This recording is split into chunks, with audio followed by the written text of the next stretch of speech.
Hello les mamans, ben voilà, on se retrouve encore aujourd'hui pour notre série de vidéos où je vous partage un maximum de valeurs et où je suis au stade par rapport aux vidéos précédentes, si jamais vous me rejoignez maintenant, où je vous partage des enseignements qui me paraissent super importants par rapport à notre vie de tous les jours et qui nous permettent peut-être de voir la vie d'une autre manière, avec une autre paire de lunettes et nous permet aussi d'atteindre nos objectifs qu'on s'est fixés au début de ce parcours plus facilement ou d'une autre manière encore. Donc l'idée c'est de vous donner le plus de pistes de solutions.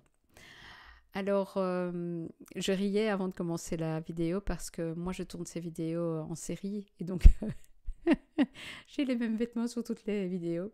Et j'avais envie de vous partager une petite anecdote d'arrière-scène avant de vous partager mon événement important. C'est que, en général, quand on fait des vidéos comme ça et qu'on les met sur les réseaux, on est censé changer de vêtements entre les coups et tout ça.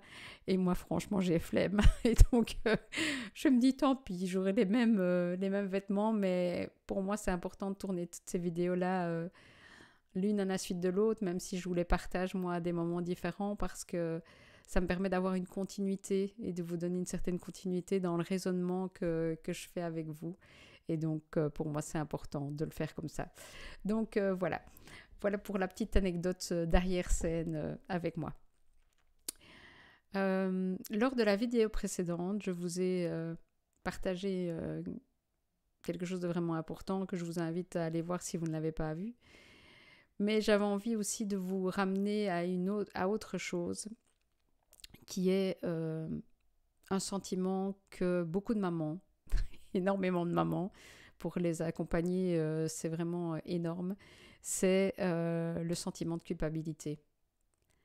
En fait, c'est un sentiment qui est souvent là chez les mamans parce que il y a l'idée que en tant que maman, on est censé tout bien faire. En tant que femme dans un couple, on est censé tout bien faire. Et que quand on n'y arrive pas, c'est parce que on se culpabilise, on dit oui, mais j'aurais dû faire comme ça, oui, mais ça s'est passé comme ça, mais j'aurais dû le faire plutôt comme ça. Et donc il y a tout un raisonnement de remise en question qui finalement, si on reste dans le sentiment de culpabilité, n'est pas très porteur et ne nous aide pas spécialement à aller plus loin. Et c'est pour ça que j'avais envie d'amener cette précision-là par rapport à des vidéos précédentes, qui est que le sentiment de culpabilité n'est pas vraiment porteur de changement et est plutôt figeant et plutôt on est plutôt dans une attitude où on s'autoflagelle et où finalement on n'en sort pas.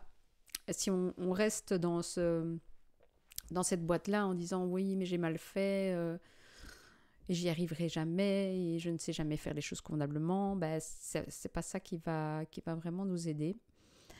Donc comment on fait finalement quand on est face à ce sentiment de culpabilité pour s'en sortir et arriver à une autre étape par la suite? La bonne question à se poser, c'est finalement, je suis coupable de quoi?